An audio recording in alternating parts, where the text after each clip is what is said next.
IPL 2026 की चेन्नई वाली वो गर्म दोपहर अब शायद लंबे समय तक याद रखी जाएगी। चेपॉक के मैदान पर हजारों फैंस मौजूद थे, लेकिन कुछ ही मिनटों में पूरा स्टेडियम सिर्फ एक नाम चिल्ला रहा था, उर्विल पटेल। मेहसाणा गुजरात के 27 साल के इस दाएं हाथ के बल्लेबाज ने मैदान पर आते ही ऐसा तूफान मचाया कि गेंदबाज सिर्फ देखते रह गए। फ्रंट फुट पर बड़े शॉट्स, बैक फुट पर पुल, नो फियर पावर हिटिंग और क्लासिकल क्रिकेट शॉट्स का ऐसा कॉम्बिनेशन शायद इस सीजन में पहले देखने को मिला हो। सिर्फ 13 गेंदों में उर्विल ने अपनी पहली आईपीएल 50 पूरी कर ली और टीम इंडिया के स्टार बल्लेबाज यशस्वी जायसवाल के रिकॉर्ड की बराबरी कर डाली। लेकिन उस पारी का सबसे खूबसूरत पल तब आया जब 50 पूरी करने के बाद उर्विल ने आसमान की तरफ देखा, ईश्वर को प्रणाम किया और जेब से एक चिट निकालकर कैमरे की तरफ दिखाई।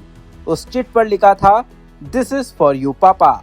उस एक लाइन ने साफ कर दिया था कि ये पारी सिर्फ क्रिकेट नहीं थी, बल्कि एक बेटे का अपने पिता के सपने को दिया गया सम्मान था। उर्विल पटेल आईपीएल 2026 का सिर्फ चौथा मैच खेल रहे थे और कुल मिलाकर उनका ये 7वां आईपीएल मैच था। लेकिन उस दिन उनके इरादे किसी नए खिलाड़ी जैसे नहीं लग रहे थे। उनके पिता मुकेश भाई पटेल खुद भी क्रिकेटर बनना चाहते थे, लेकिन उनका सपना कभी पूरा नहीं हो पाया। शायद यही वजह थी कि उर्विल उस दिन मैदान पर कुछ अलग माइंडसेट लेकर उतरे थे। पिछली 3 पारियों में उन्होंने 4, 24 और 17 रन बनाए थे। शुरुआत ठीक थी, लेकिन वो धमाका अभी बाकी था जिसके लिए घरेलू क्रिकेट में उनका नाम लिया जाता है। दिलचस्प बात यह है कि आईपीएल 2025 में उन्हें सिर्फ 3 मैच खेलने का मौका मिला था, लेकिन उन छोटी पारियों में भी उनका स्ट्राइक रेट 200 से ऊपर रहा था। यानी मौके चाहे कम मिले हों, लेकिन उनके खेलने का अंदाज हमेशा फियरलेस रहा। घरेलू क्रिकेट में उर्विल पटेल को लंबे समय से भारत के सबसे विस्फोटक बल्लेबाजों में गिना जाता है। साल 2024 की सैयद मुश्ताक अली ट्रॉफी में उन्होंने त्रिपुरा के खिलाफ सिर्फ 28 गेंदों में शतक ठोककर पूरे क्रिकेट सर्किट को हिला दिया था। उस पारी के साथ उन्होंने ऋषभ पंत का 32 गेंदों वाला रिकॉर्ड भी तोड़ दिया था। यही नहीं, विजय हजारे ट्रॉफी 2023 में अरुणाचल प्रदेश के खिलाफ 41 गेंदों में सेंचुरी लगाकर उन्होंने लिस्ट ए क्रिकेट में दूसरा सबसे तेज भारतीय शतक भी अपने नाम किया। T20 क्रिकेट में 500 से ज्यादा रन बनाने वाले बल्लेबाजों में उनका स्ट्राइक रेट 229 रहा है, जो बताता है कि वो शुरुआत से ही गेंदबाजों पर हमला करने वाले खिलाड़ी रहे हैं। यही वजह है कि अब कई लोग उन्हें गुजरात का गेल कहने लगे हैं, लेकिन इस चमक के पीछे संघर्ष भी उतना ही बड़ा था।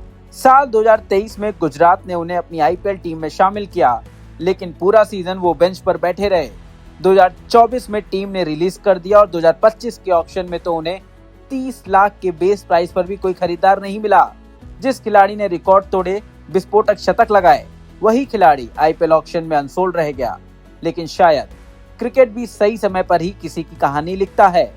आईपीएल 2026 में चेन्नई सुपर किंग्स ने उन्हें एक इंजर्ड प्लेयर के रिप्लेसमेंट के तौर पर टीम में शामिल किया और वही मौका उर्विल के करियर का टर्निंग पॉइंट बन गया। चेन्नई में उस दिन उर्विल पूरी तरह डिस्ट्रक्शन मोड में थे। सिर्फ 8 गेंदों में वो 42 रन बना चुके थे और ऐसा लग रहा था कि युवराज सिंह की 12 गेंदों वाली 50 का रिकॉर्ड भी टूट जाएगा। लेकिन तब स्ट्रैटेजिक टाइम आउट आ गया और शायद वही उनका मोमेंटम थोड़ा टूट गया। अगले 8 रन बनाने में उन्हें 5 गेंदें लग गईं, लेकिन इतिहास फिर भी रुकने वाला नहीं था। उर्विल ने 13 गेंदों में अपनी 50 पूरी कर आईपीएल इतिहास की सबसे तेज 50 की बराबरी कर ली।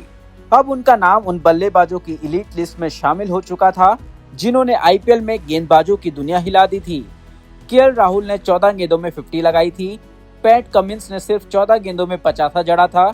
आरसीबी के रोमारियो शेफर्ड ने 14 गेंदों में अर्धशतक पूरा किया था, जबकि यूसुफ पठान ने 15 गेंदों में अपनी डिस्ट्रक्टिव बैटिंग से सालों तक फैंस को हैरान किया था। और अब उसी लिस्ट में एक नया नाम जुड़ चुका था, उर्विल पटेल।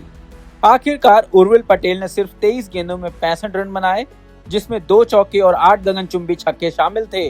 उनका स्ट्राइक रेट 283 का रहा, लेकिन उस दिन सबसे ज्यादा लोगों को दिल उनकी विनम्रता ने जीता, क्योंकि चेन्नई में उस दोपहर सिर्फ एक नई आईपीएल इनिंग्स नहीं खेली गई थी, बल्कि एक बेटे ने अपने पिता का अधूरा सपना पूरा कर दिया था।